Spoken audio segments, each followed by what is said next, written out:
when I'm lonely in the dark, I know you are with me. Yeah. Don't you see that I need you so much? Don't you see that I love you so much? Oh na na na na, oh na na na na, darling, I need your love. Oh na na na na, oh na na na na, darling, I need your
see the light of day, but I can also see the bones decay. I don't know what else there is to say.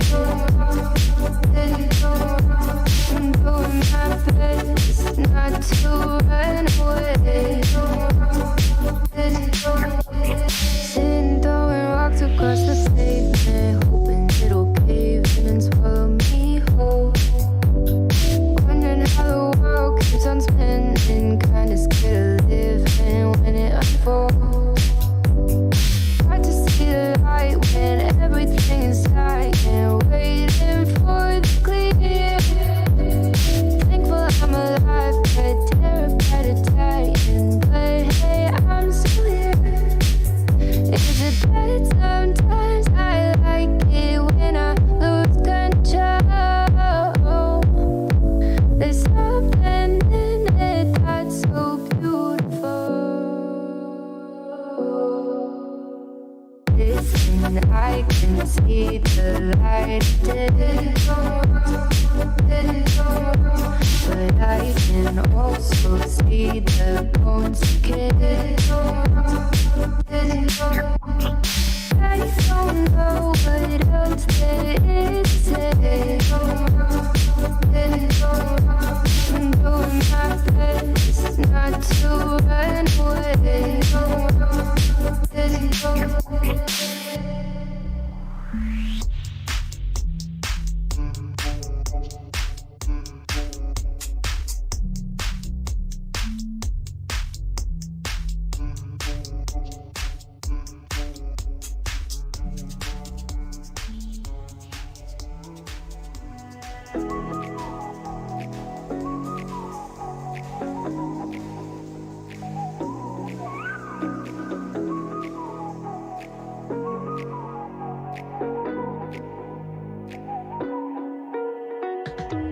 You're the night sky trying to make me see your stars, but the dark gets so lonely.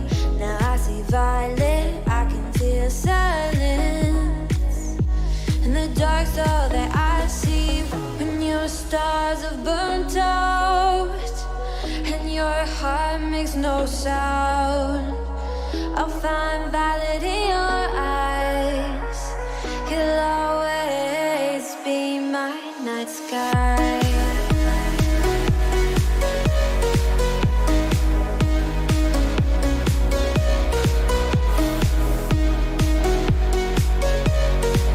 You'll always be my night sky.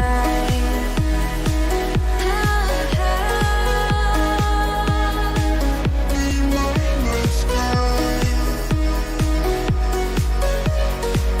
You'll always be my night sky. You're the night sky hiding behind dark gray clouds.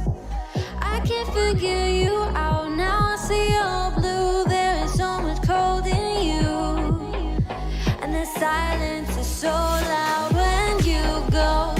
I just stay dancing with my shadow all day. Watch the time. I can't find the point where our two paths align. But you're the night sky. I'm trying to see your stars, but I've always feared the dark. Now I see violet. I can feel your silence. You always feel so far when your stars have burnt out and your heart makes no sound. I'll find violet in your eyes. You'll always be my night sky.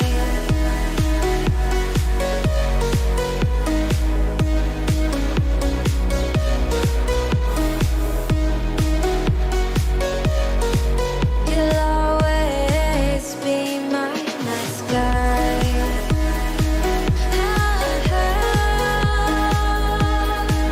Be my night sky.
Yeah.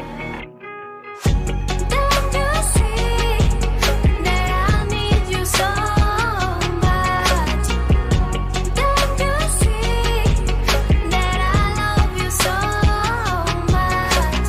Oh na na na na, oh na na na na, darling, I need your love. Oh na na na na, oh na na na na, darling, I need your love.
I'm stopping the music.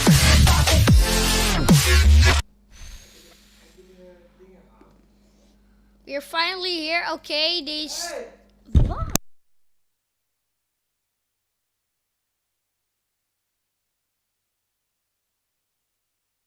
Sorry. But the webcast will start soon. I hope. Can we get the sound? Oh, this is right now live. I will set the link of the launch webcast. So you can see for yourself here. This is the media webcast though. Right now 53 minutes. 30. Yes, okay. Wait, let me do something horrible. Actually not, but stuff, and stuff. We are go for launch, I hope. No. Can Yes, you we are go. I hope. You never know. You never know. go the cable from our panel? We understand it. Let me see. They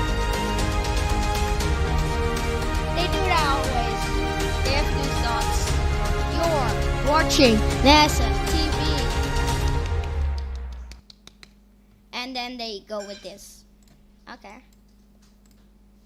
Okay, let's go to here.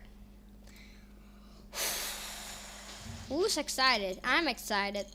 With 52? Yes, 52 minutes. Let's see what's going to happen. 48 minutes and 23 minutes. Okay. Okay, blah blah some more. Anyway, let's see what is going to happen. New from Jim. No.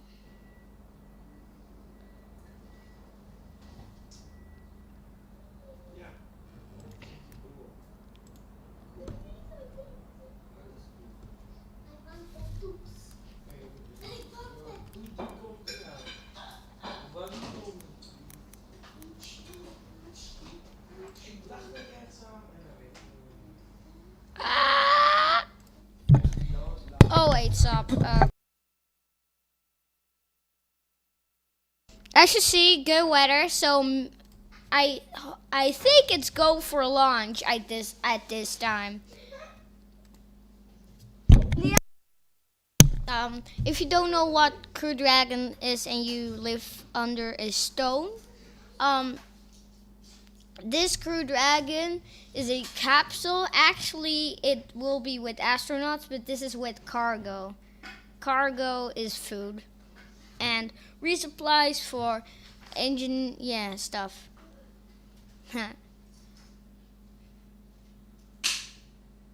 Ow.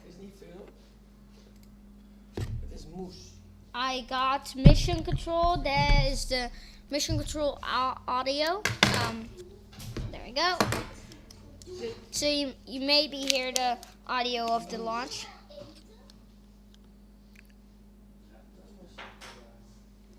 Sorry, just you maybe hear the audio of the launch. Let me get first taste on the live stream.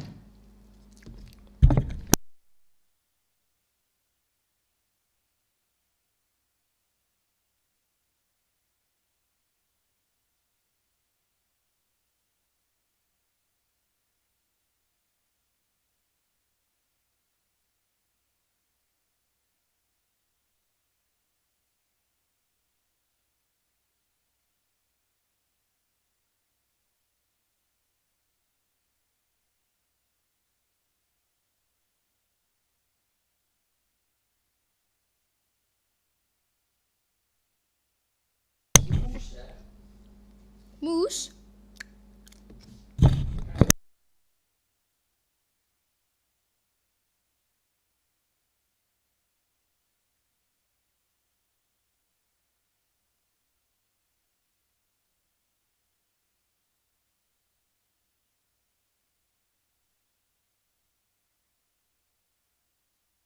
Okay.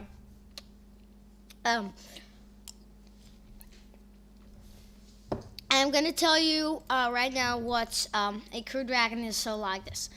If you're living under a stone, or I'm just kidding. But for real, this Crew Dragon, this is called a dragon. I don't know why. Elon Musk called that, but I don't know what the hell he means. And so 48 minutes on the clock right now, and this right on top is a dragon capsule. That's pretty unique. Bum bum bum bum. Bobby billa bum bum bummy billa bum bum.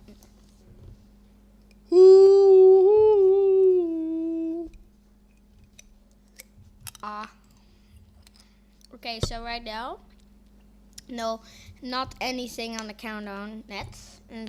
Okay, we get a closer view. Here, that's the Crew Dragon. The Crew Dragon spacecraft. So this Falcon 9 Crew Dragon spacecraft, that is it. And that's one. So what actually is inside for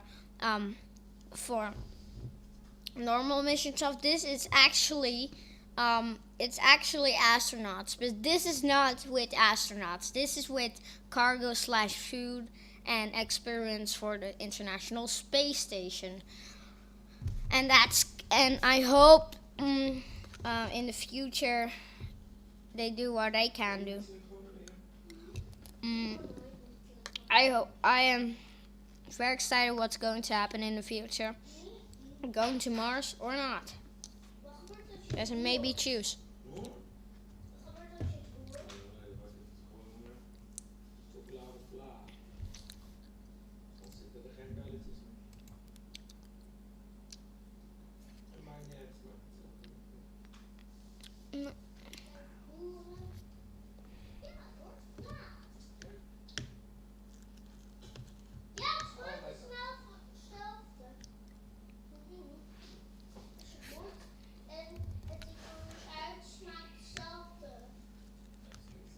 Sorry, you're my birdie.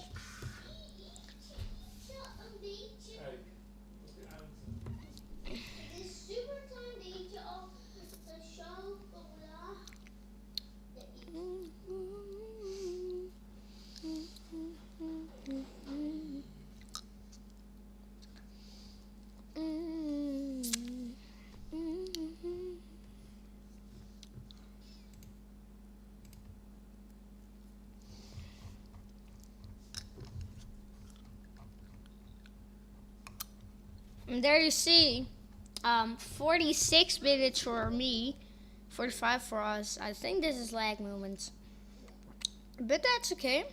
46 minutes is okay time. Go for launch. I hope so bad. This is the clock. 46 minutes.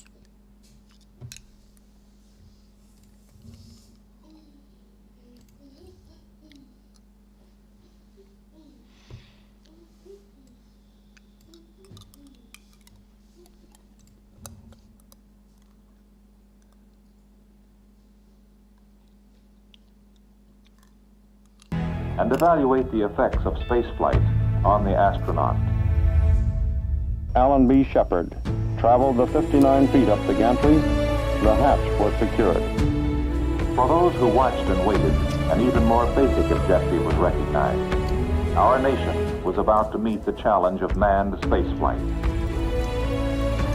The launch vehicle and the spacecraft named Freedom 7 were go. The launch pad crews and downrange recovery forces were go.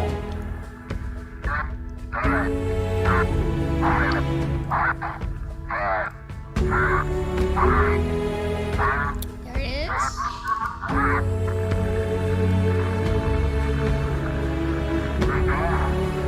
All right, now,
for the 4 minutes.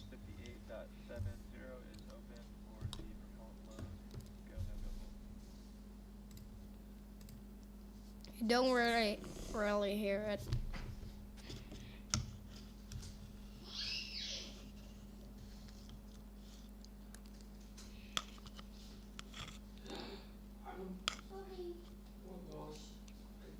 As a reminder to operators, 58.70 is open for the propellant load go, no-go pull. Okay, we'll now be quiet. Have a quick listen of the countdown net, and I will see you soon.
is complete. The team is go for propellant loading.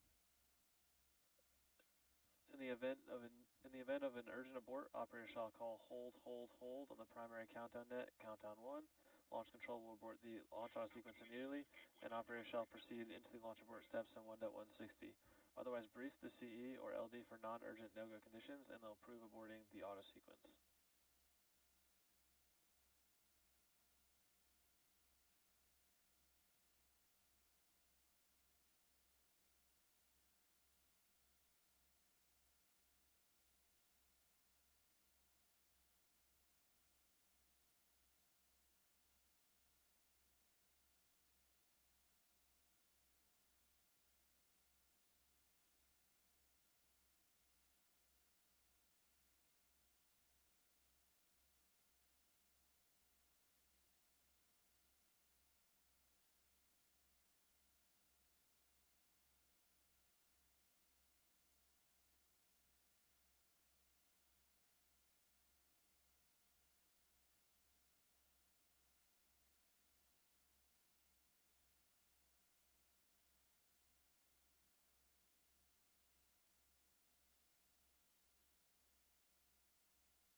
Launch auto started.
And welcome back. This is a live shot of the rocket, and soon the SpaceX webcast will start. So you will see that soon in the stream right here. Very exciting. Very exciting as every Dragon launch. Go for launch for me then, because the weather looks amazing right now.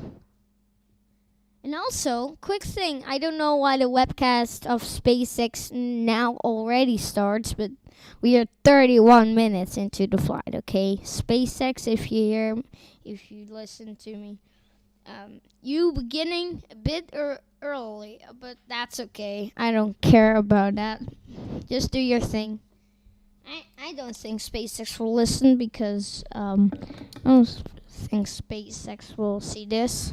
But okay. Anyway, okay, yes, yeah, baby. There goes the vent of the launch, our launch king, and there's another view. Oh, this is amazing, amazing. Oh my God, you serious? They're gonna steal the NASA webcast. Are you kidding me? No. No, no, no, no. No. That's not gonna happen today, SpaceX. No. I don't think you can do that. Do again the NASA. That's not okay, no. Just do your own. Yeah.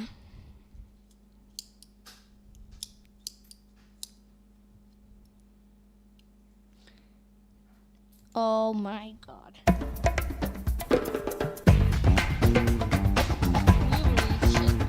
Nice.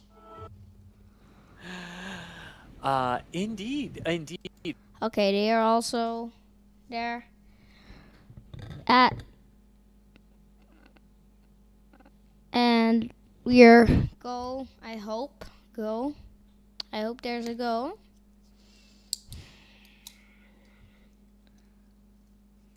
Launch happening soon. Less than 30 minutes. Yes, that is right. Less than 30 minutes from now. On the clock. Live to see right here. Let me go to NASA TV. And do that. That was great. And do this and do that. And watch how the NASA webcast starts. And I hope you don't copy NASA like you did with the Sentinel-6 launch. I hope. Oh. You have to separate. Okay, let's watch. Falcon 9 is installed. And we'll see you later. Bye-bye. Dragon, SpaceX, go for launch.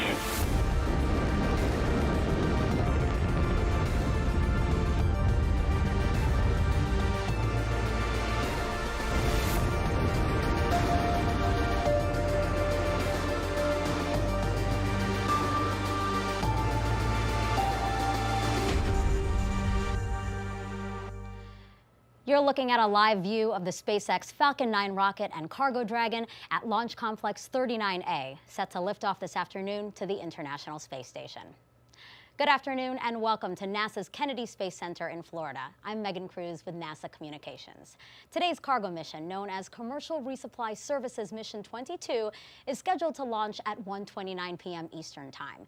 It will be the second resupply mission to the space station on the upgraded Cargo Dragon spacecraft. We will show you some of the incredible technology headed to space today, including brand new solar arrays to give the station a power boost. But first, we are really excited to be simulcasting today's live coverage on NASA TV and the SpaceX webcast with our partners based at the company's headquarters in Hawthorne, California. Let's bring in Shiva Bharadwaj now. Shiva, it's so nice to have you with us today. Thanks, Megan. It's really exciting to be covering today's mission in partnership with NASA. It's the 5th Dragon flight to the International Space Station since May 2020, with many more planned for the upcoming year. And as you mentioned, this will be the second cargo resupply mission for our upgraded Dragon. This cargo vehicle will be joining the Crew 2 vehicle on orbit, making it just the 3rd time that we've had 2 Dragons docked at the space station. Now you're looking at a live view of a brand new Falcon 9 booster.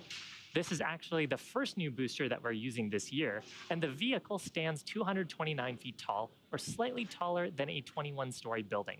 Now, Falcon 9 is a reusable 2-stage rocket designed and manufactured by SpaceX for the reliable and safe transport of both people and payloads into Earth orbit and beyond.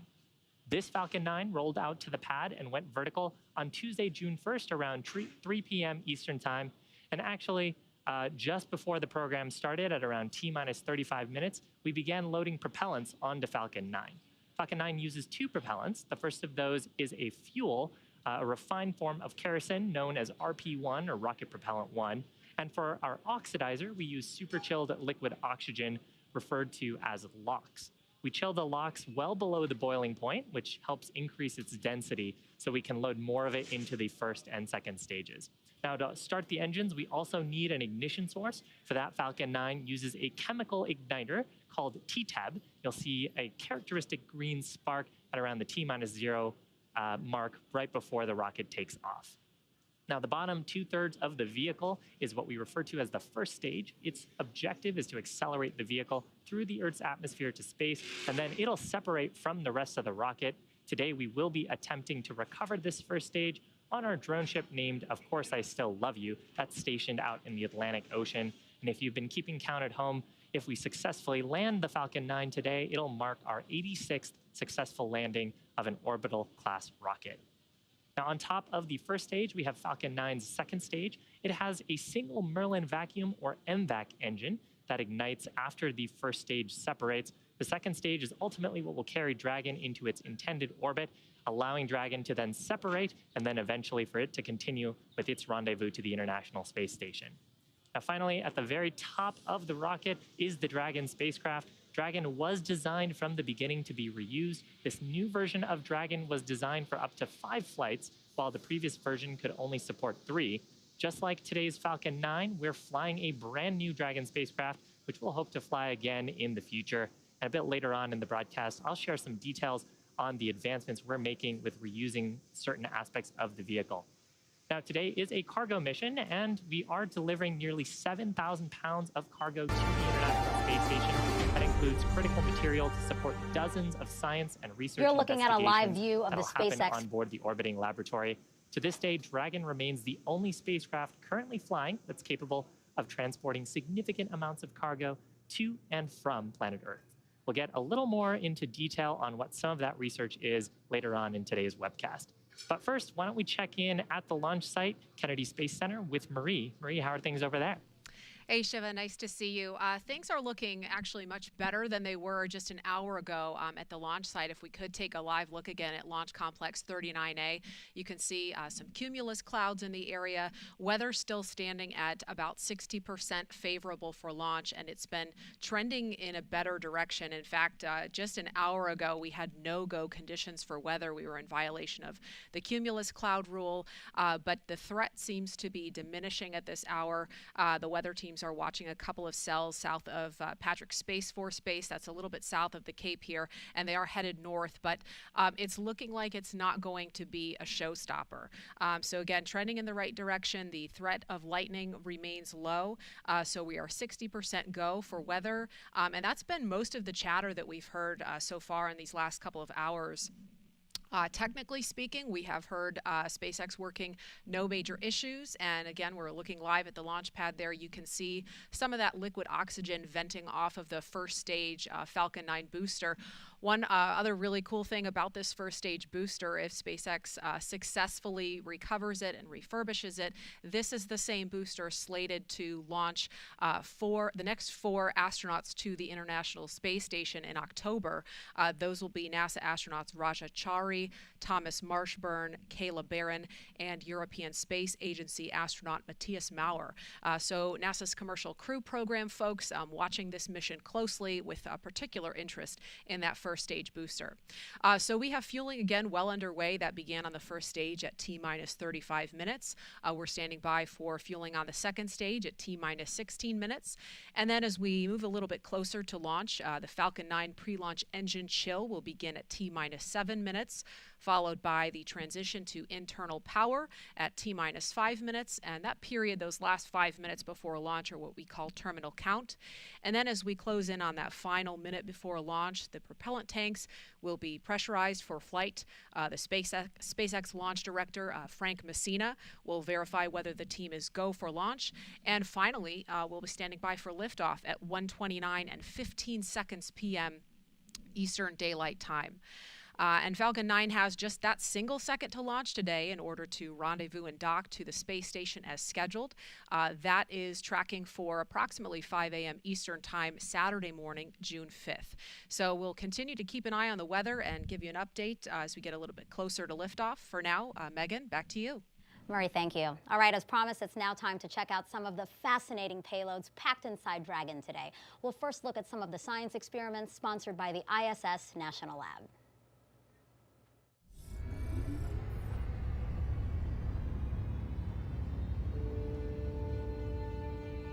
More than 900 pounds of research and supplies are launching to the International Space Station on SpaceX's 22nd Commercial Resupply Services mission, including several investigations sponsored by the U.S. National Laboratory. This mission has everything, from fundamental and applied research to payloads dedicated to in-space production applications, recognizable private sector partners supporting research and development, and student-led experiments. Let's take a deeper look into some of the investigations that are launching on SpaceX CRS-22.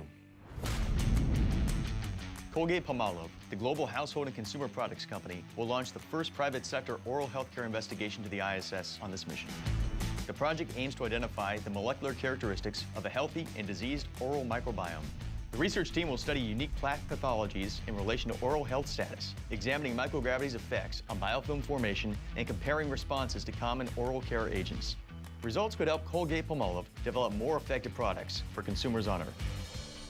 Each year, 25 million metric tons of cotton are grown around the world, and each kilogram requires thousands of liters of water to produce. In an effort to minimize water consumption used for cotton production, Target Corporation has funded a project from the University of Wisconsin to examine the response of cotton plants to the stress of microgravity and evaluate effects on growth and root behavior. This investigation seeks to better understand the genetics involved in root system development, which could lead to the production of cotton plants that use water more efficiently on Earth. The National Center for Advancing Translational Sciences, one of the 27 institutes and centers of the National Institutes of Health, continues to work with the ISS National Lab to fund projects as part of the Tissue Chips in Space initiative. Tissue chips contain human cells grown on an artificial scaffold to model the structure and function of human tissue. Using tissue chips in space, researchers can develop better models of disease and more accurately test potential new therapeutics for patients on Earth.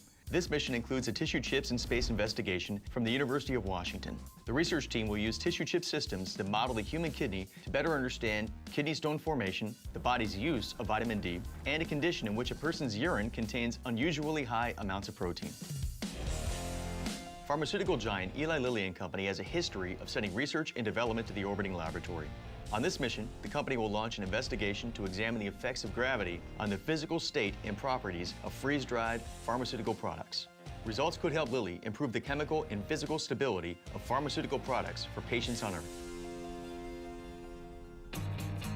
The investigations launching on this mission aim to bring value to our nation and drive a robust, sustainable market in low Earth orbit.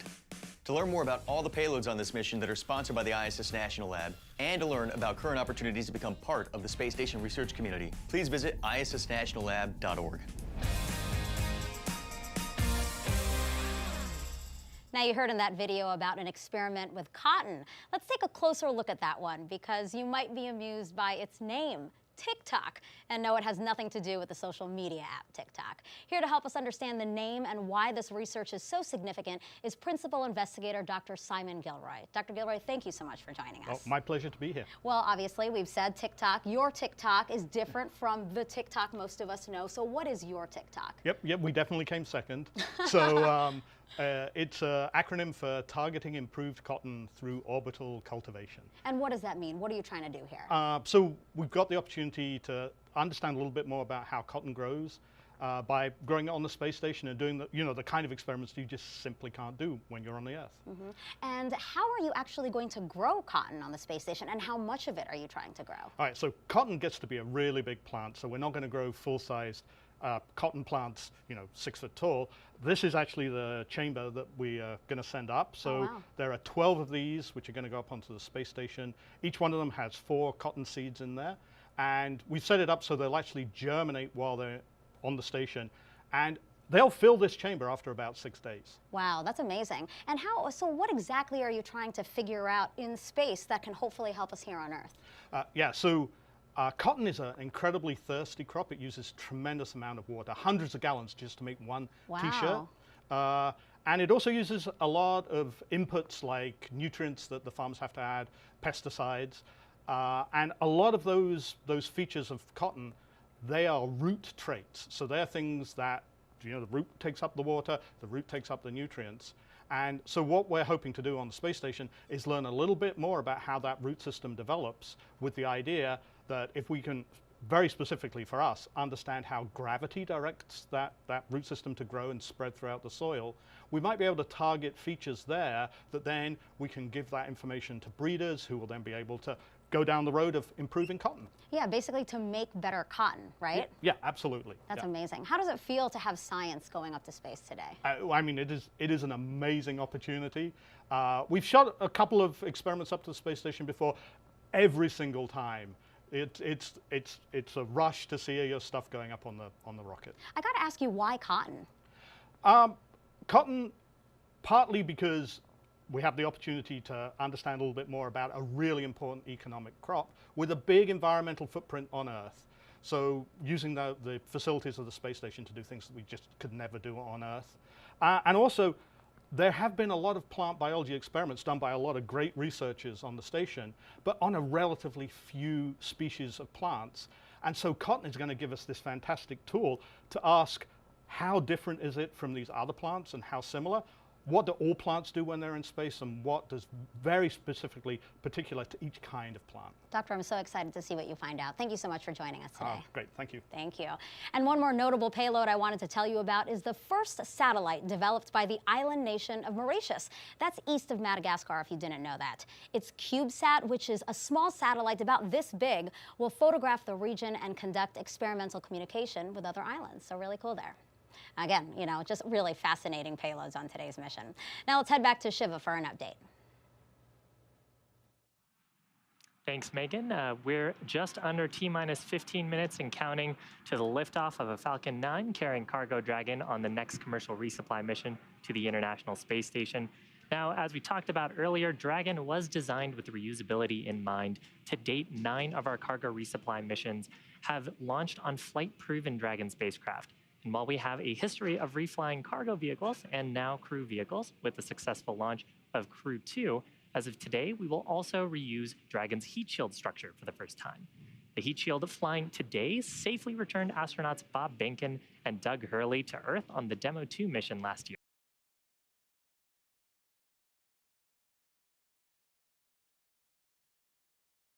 Space access. So while Dragon today is a new vehicle, there are a handful of components flying that have seen some space before, the heat shield structure just being one example. Now, speaking of new technologies, the astronauts on board the International Space Station are eagerly awaiting this next delivery of science to keep them busy on the world's only orbiting laboratory.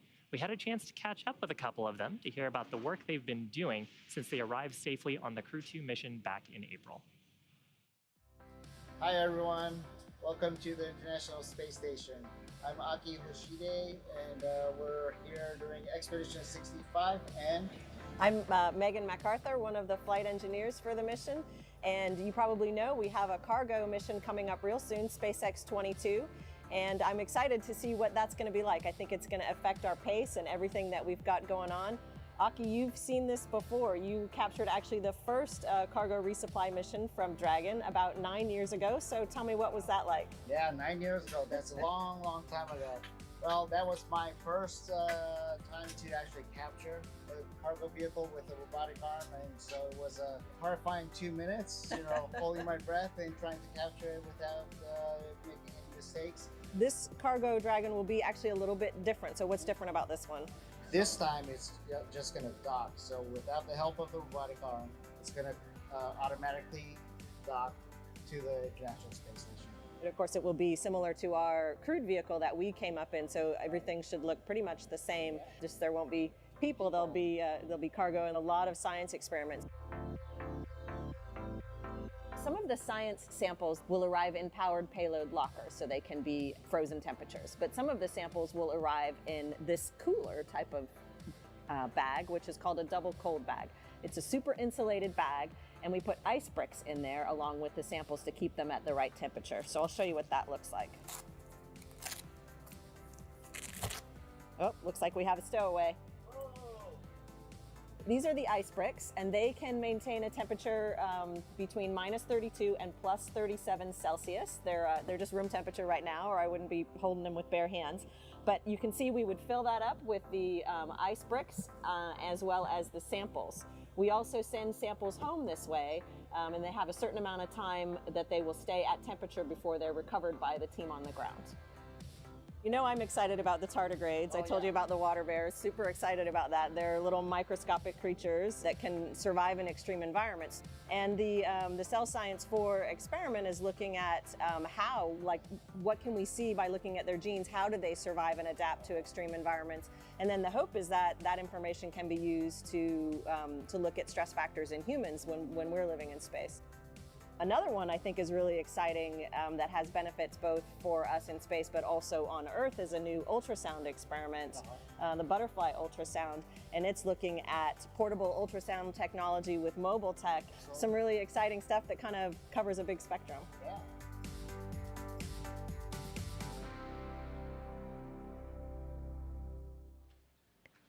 And that was NASA astronaut Megan MacArthur and JAXA astronaut Aki Hoshide aboard the International Space Station. And welcome into the International Space Station Flight Control Room at the Johnson Space Center here in Houston, Texas. The team of flight controllers in Mission Control Houston today is being led by Flight Director Rebecca Wingfield. The teams here in Mission Control will really jump into action tomorrow night into Saturday morning as Cargo Dragon approaches the International Space Station and enters the approach ellipsoid, which we like to think of as an imaginary sphere around the space station that helps us monitor the approach and departure of visiting vehicles. There are currently 7 crew members living and working aboard the International Space Station. Expedition 65 consists of NASA astronauts Shane Kimbrough, Megan MacArthur, and Mark Vandehei, Roscosmos cosmonauts Pyotr Dubrov and Oleg Novitsky, Aki Hoshide of JAXA, and Thomas Pesquet of the European Space Agency. One major component flying in Dragon's trunk today is the first pair of Boeing-made iROSA solar arrays, which will be installed to the 2B and 4B channels of the P6 truss by Thomas Pesquet and Shane Kimbrough over 2 spacewalks planned for June 16th and June 20th. This will be the first of 3 deliveries of these iROSA solar arrays. There will be 6 in all to upgrade and augment the power for the 6 of 8 power channels on the station. As Crew Dragon approaches the International Space Station in the morning hours on June 5th, NASA astronauts Shane Kimbrough and Megan MacArthur will be monitoring the arrival from the station's cupola. And once Dragon arrives to the station, it will dock to the Zenith port on the space-facing side of the station's Harmony module and will join 4 other spacecrafts: Crew Dragon, Cygnus 15, the Soyuz MS-18, and Progress 77. Cargo Dragon will remain attached to the International Space Station for about 1 month before being packed up with critical science and supplies and will splash down in the Atlantic Ocean for that science to be analyzed back here on Earth. Again, everything is still a go from here in Mission Control Houston, and we're looking forward to welcoming another vehicle to the International Space Station. So for now, we'll head back out to Kennedy. Megan. It is now T-minus 8 minutes and counting until liftoff of the Falcon 9 rocket and Cargo Dragon on the next resupply mission to the International Space Station. Now, you heard Courtney just mention the new solar arrays again. So let's take some time to go more in depth about those because they're really important to the station and what happens there. Take a look at your screen now. This is the first pair of the new Boeing-made ISS rollout solar arrays known as iROSA. They are compact panels you see there that roll open like a huge yoga mat, 63 by 20 feet each. Here they are inside the Space Station processing facility at the Kennedy Space Center before being packed inside Dragon. The space station currently has 8 pairs of solar arrays. The oldest pair has been in use for more than 20 years. The 2 new solar arrays, plus 4 more to be delivered later, will produce a total of more than 120 kilowatts of electricity. That is enough to power more than 40 U.S. homes. Once combined with the 8 original arrays, the new ones will boost power to the station up to 30%, maximizing use for the orbiting lab for many years to come. And these 2 new solar arrays, like Courtney said, are going to be installed this summer. Now let's head back over to Shiva for an update. Shiva?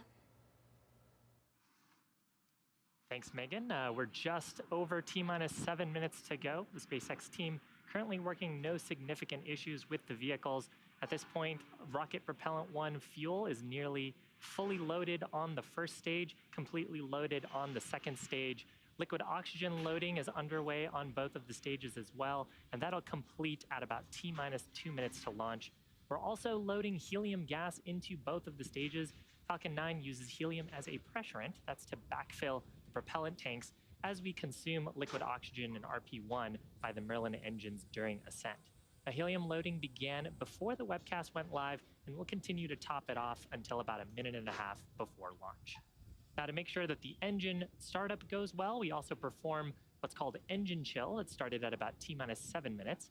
We flow a small amount of that super chilled liquid oxygen into the Merlin engine turbopumps, and we do that to avoid thermal shock to the mechanical components once we get that full flow of super chilled liquid oxygen on engine start.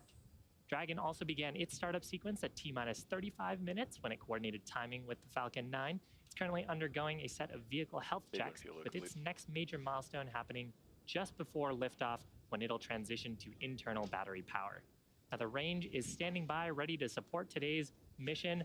Launch weather is continuing to trend favorably. We had a 60% chance of go, and we're still continuing to monitor some of those clouds and precipitation in the area. So with that, the launch team of Falcon 9, Dragon, the range, all looking good. Weather also trending good. And at about T-minus 5 minutes to go, I'm now joined by Marie to help me walk through these final moments of the terminal count. Marie? Yeah, Shiv, as you said, weather trending in the better direction. It was a little bit hairy for a couple minutes there. Within the last, I want to say maybe 13 minutes or so, it was right around T-minus 19 or 18 minutes. We heard about some lightning strikes in the area, not coming within that 10-mile radius of the pad, but that was a watch item. It looks like they're not expecting lightning to be an issue to come that close. And that cell that I mentioned to the south of the pad looks like there's a little bit more separation between that. A little bit more separation. Dragon has transitioned to internal count and is on internal power. Okay, so we heard that call that Dragon is now on internal power. Again, as Shiva mentioned, Dragon has transitioned to terminal count and is on internal power. Engine chill. Again, this is when SpaceX injects a small amount of super chilled liquid oxygen to prepare those Merlin engines inside the first stage to allow for full propellant flow during flight.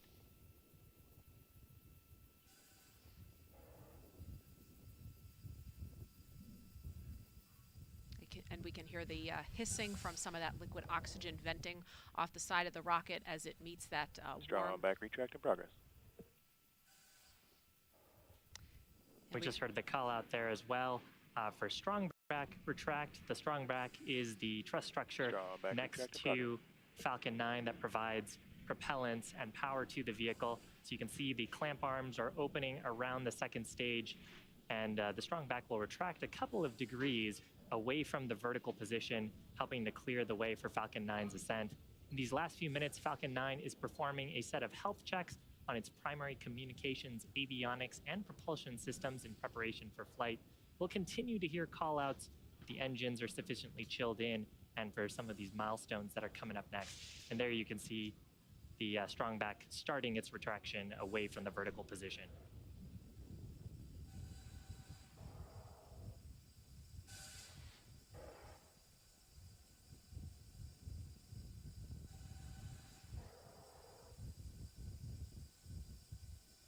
And so we saw that strong back or transport erector retract ever so slightly from the Falcon 9 rocket. It will retract fully. Bleed verification. Just as we get to the moment of liftoff to allow for Falcon 9 to clear the pad. Also happening now are some checks of the second stage thrust vector control actuators. That is often referred to as an engine wiggle test, and this is when SpaceX moves the thrust nozzles. And we just heard the call for the stage 1 LOX load complete. Again, that engine wiggle test happening now to make sure that the guidance hardware is go for flight. SpaceX will do the exact same checkouts on the first stage engines, and that will happen just a few seconds before ignition. Yeah, and we just heard that call out for first stage LOX load complete. Next major activity here will be second stage LOX load complete. Usually happens around the T-minus 2 minute mark, and that wraps up propellant loading for Falcon 9 until liftoff.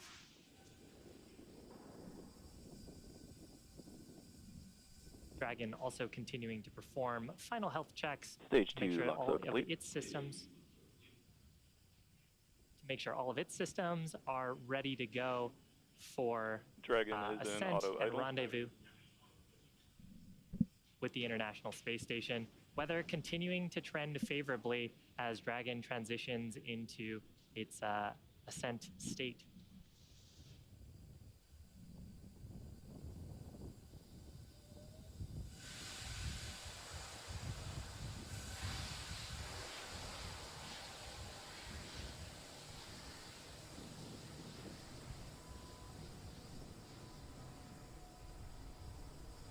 Weather remaining go as we are approaching the T-minus 1 minute mark when Dragon will transition to internal power.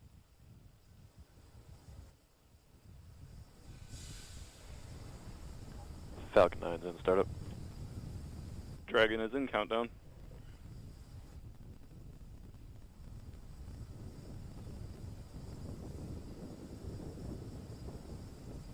LD, go for launch. The launch director. Launch director pulled Stage go 2, for press launch. flight. So with that, all systems are currently go for just over T-minus 30 seconds to liftoff. T-minus 30 seconds. And at T0, the rocket will be released from the hold down clamps at the pad. And as I mentioned earlier, that strong back right next to the rocket will retract the rest of the way, clearing the way for liftoff. Stage 1, press for flight. T-minus 15 seconds. Falcon 9 is configured for flight. 10, 9, 8, 7, 6, 5, 4, 3, 2, 1, 0. Ignition. Liftoff. And liftoff of the 22nd SpaceX cargo resupply mission, bringing new solar arrays to the International Space Station. Stage 1, propulsion is nominal.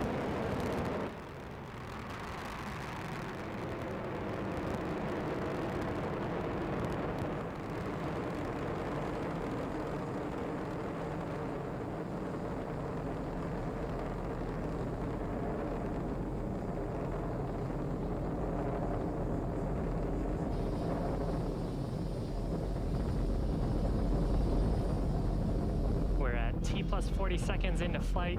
Awesome shot looking Power back and telemetry nominal. The Cape, where Falcon 9 has launched. We're coming up on the next major milestone. That's the point of maximum aerodynamic pressure. That's when the stresses on the vehicle will be the highest. Execute. So in preparation for maximum aerodynamic pressure, we throttled down those Merlin 1D engines. Now that we're through that point, we'll throttle back up and continue on to the next of our sequence of events. We have several happening in rapid succession. That'll be main engine cutoff, followed by a stage separation. Then we'll have a first stage flip maneuver, second engine start, number 1, and then a boost back burn on the first stage. Now, main engine cutoff, or MECO, that's where all 9 of the Merlin 1D engines on the first stage will shut down. That's followed shortly after by stage separation, when both the first and second stages will separate. From there, the first stage will flip to prepare itself for entry. A few seconds later, the Merlin vacuum engine on the second stage will ignite to boost the Dragon into a low Earth orbit. That's called SES-1. And then finally, on the first stage, we'll have boost back burn start to slow down the first stage in preparation for re-entry. So again, those 5 events: MECO, stage separation, first stage flip maneuver, second engine start, and then the boost back burn, all coming up just in under 10 seconds from now.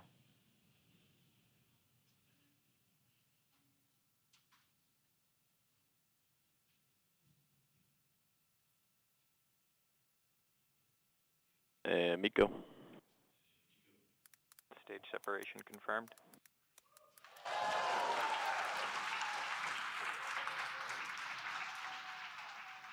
MVAC ignition.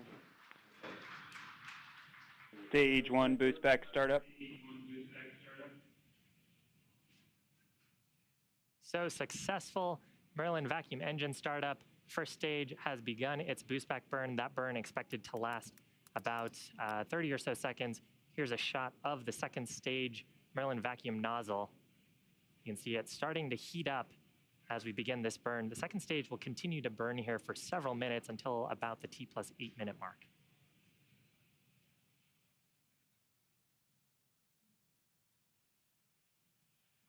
Stage 1 boost back shutdown. If you're just joining us, welcome. You're watching a live webcast for the 22nd commercial resupply mission to the International Space Station for NASA.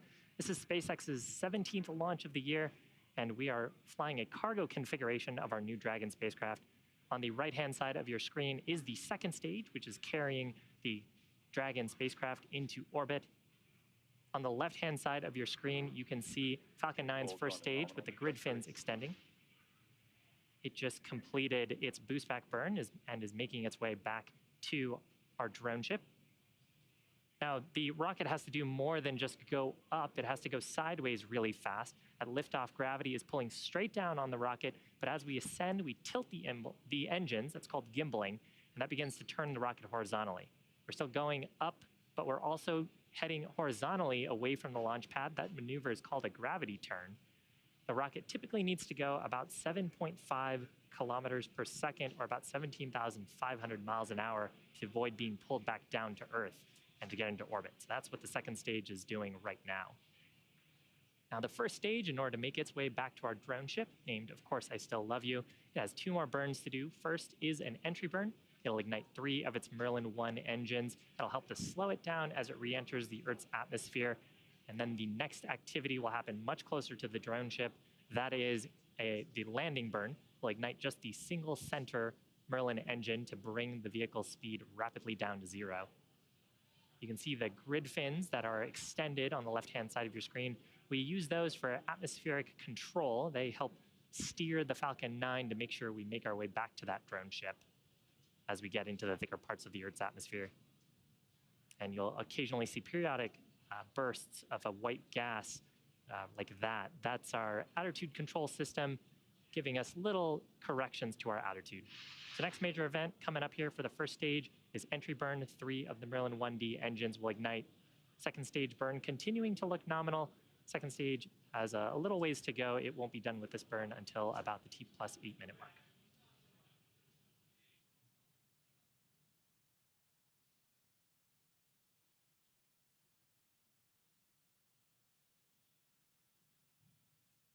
Stage 1 FTS is saved. Trajectory nominal. Stage 1 entry burn startup. So with that, 3 Merlin 1D engines on the first stage igniting to reduce the vehicle's velocity. You can see that on the bottom left corner of your screen. This burn expected to last about 20 seconds. So from here, the grid fins will continue to take the first stage towards our drone ship stationed out in the Atlantic Ocean. At this point, T+6.5 minutes into flight, second stage is making its way to the initial orbit to drop off the Cargo Dragon spacecraft. And if you're just joining us, welcome. On your screen is a live view of Falcon 9's first stage on the left, the second stage on the right. We had an on-time liftoff at 1:29 p.m. Eastern Time. Nominal ascent so far. Talking a little bit more about Stage 1 transonic. Talking a little bit more about the first stage. So the next major event coming up is that landing burn. Landing burn is what will bring the vehicle speed rapidly down to 0.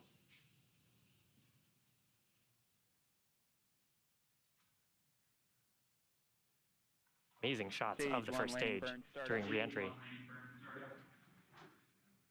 Once we get closer to the drone ship, we will deploy our 4 symmetric landing legs around the base of the first stage for hopefully a nice soft touchdown on that drone ship. You can see a shot of that on the right-hand side of your screen.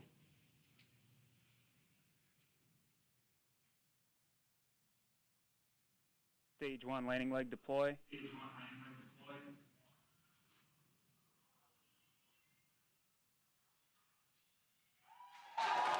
Picture perfect landing of that Falcon 9 for the first stage. First landing for this first stage. 86 successful recovery overall for SpaceX. Fantastic. Now coming up shortly, second stage is not done. It will be coming up on second engine cutoff. About under 30 seconds from now. It's been burning that whole time since stage separation to bring the 7,000 pounds of cargo into the initial orbit around our planet. And you can see we're getting close to orbital velocity.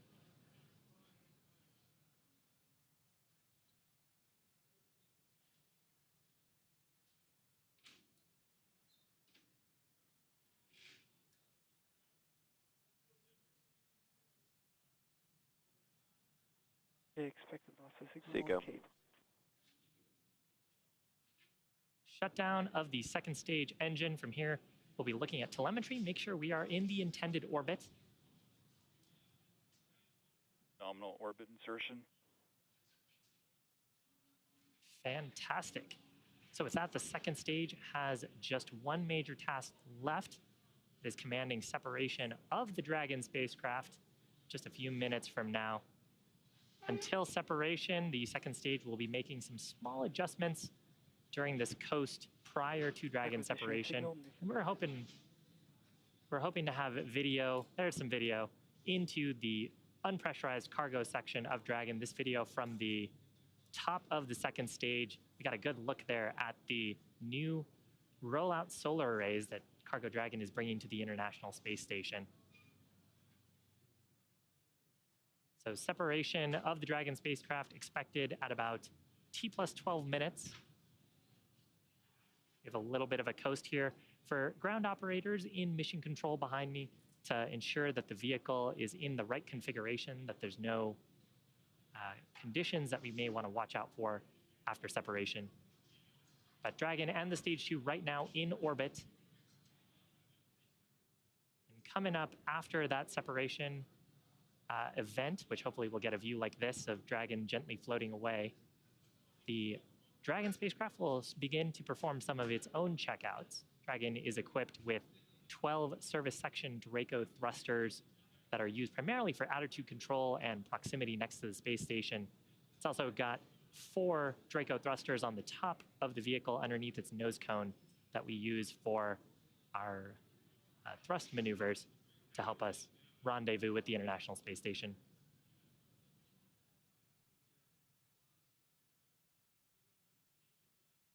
So again, successful ascent, successful recovery of our first stage just a few minutes ago.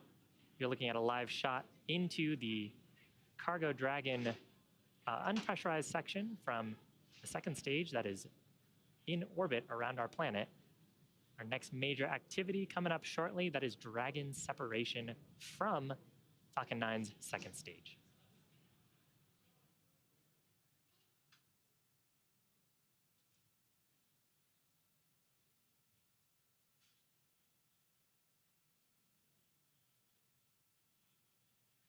Something a little bit different about this Dragon spacecraft. If you followed our first version of Dragon, you'd know that it had deployable solar arrays. This version of Dragon has conformal solar arrays on the body of the spacecraft. So those are mounted along the exterior panel of the trunk that we're looking into right now. Those provide power for the spacecraft as it makes its way to the space station. Dragon separation confirmed.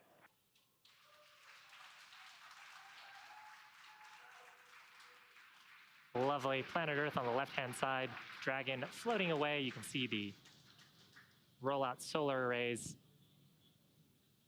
from this view atop Falcon 9 second stage, watching Dragon gently float away.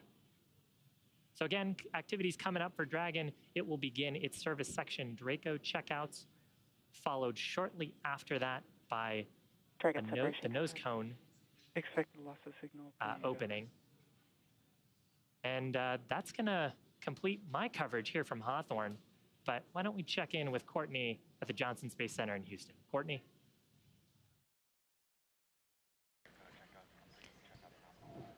Thanks, Shiva. Again, just standing by for that nose cone deploy.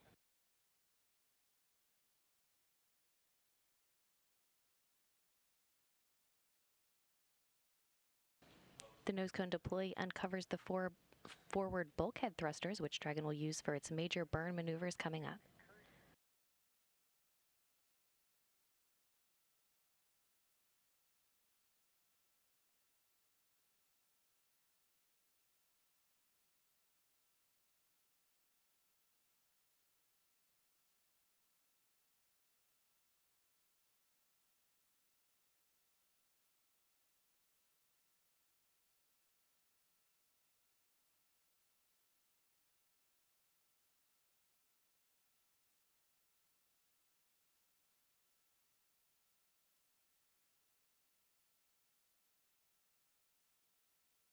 And nose cone hooks are driving now.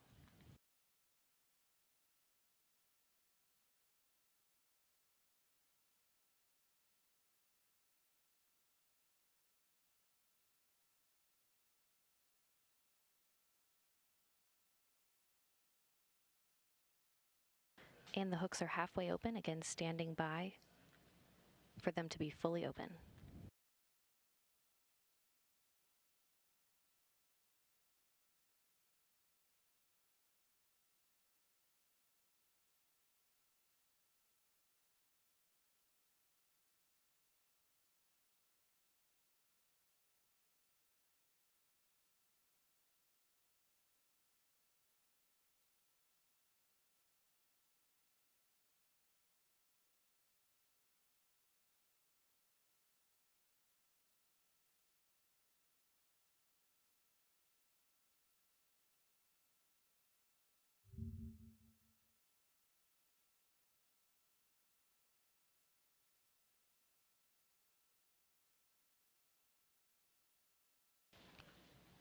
Again, standing by for nose cone deploy. That nose cone will stay open in the position until the very end of the mission.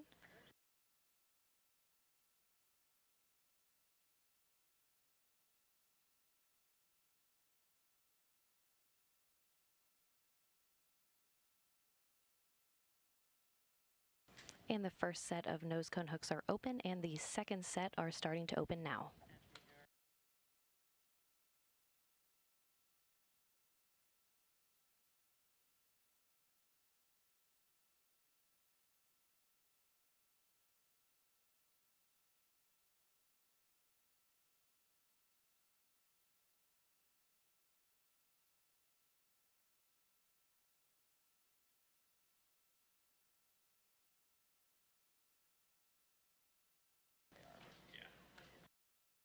Again, once the nose cone is open, it will stay in that position until the very end of its mission, closing prior to re-entry to provide some additional protection to some hardware during re-entry.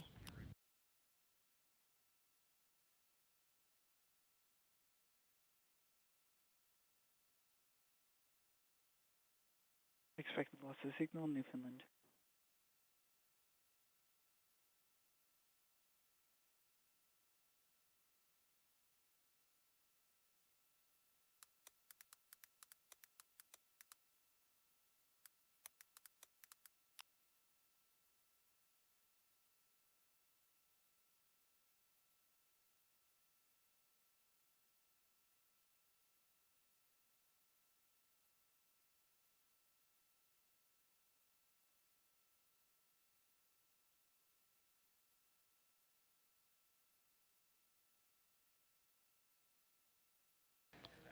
Again, standing by for confirmation of nose cone deploy, and this nose cone deploy will uncover those 4 bulkhead thrusters, and that's what Dragon will use for its major burns coming up throughout the next day to catch up with the space station before docking. Acquisition of signal, Goonhilly.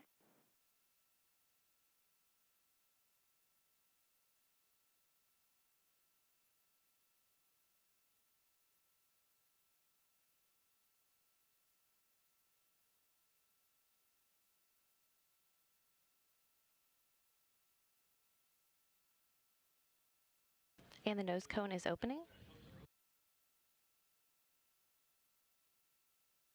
And nose cone deploy confirmed.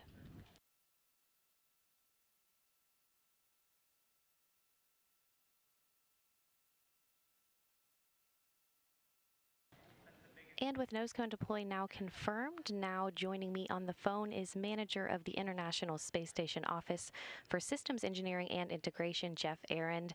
Jeff, one major component in Dragon's trunk today is the first set of iROSA solar arrays. Can you tell us the importance of augmenting the station's power supply through these iROSA spacewalks later this month? Absolutely, Courtney. How do you hear me? I hear you great. Okay, very good. Yeah, that's a great question. So I'm going to kind of start at the beginning a little bit because the punchline at the end is probably the best. But, over time, our solar arrays.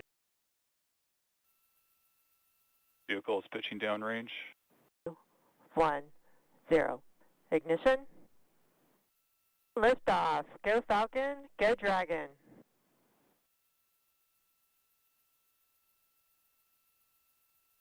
Vehicle is pitching downrange. 1, 0. Ignition. Liftoff. Go Falcon, go Dragon. So when we actually, the first two we do are the oldest arrays, which makes sense, the first two that we replace. And that will effectively restore those arrays back to what we would call their beginning of life properties. And in the case of the newer arrays, the ones that are 10 to 15 years old that will eventually get the IROSAs, they'll actually be able to generate more power than they can today. So this provides basically three significant benefits. I kind of alluded to one of the two, which, but let me kind of go through in order here in my logical mind. So for one, for our solar array constrained events, it makes it easier for us to manage the solar arrays. Welcome back to the mission. Let's skip the stuff. That's gonna be for you guys. That was a great mission. I think they will be live for the rest of the time, but for us, we're gonna end our webcast for now. Thank you for NASA and SpaceX for doing this launch of the Crew Dragon spacecraft with the resupplies that you see right now. So these are the resupplies. And that's going to be new rollout solar arrays that will increase energy available on station. Yes, that's great. Just perhaps this is so big you cannot even imagine. And that's gonna be it for today. Let me get some replays of the mission. Actually, the views. It was a great mission, but for now, we will end our webcast.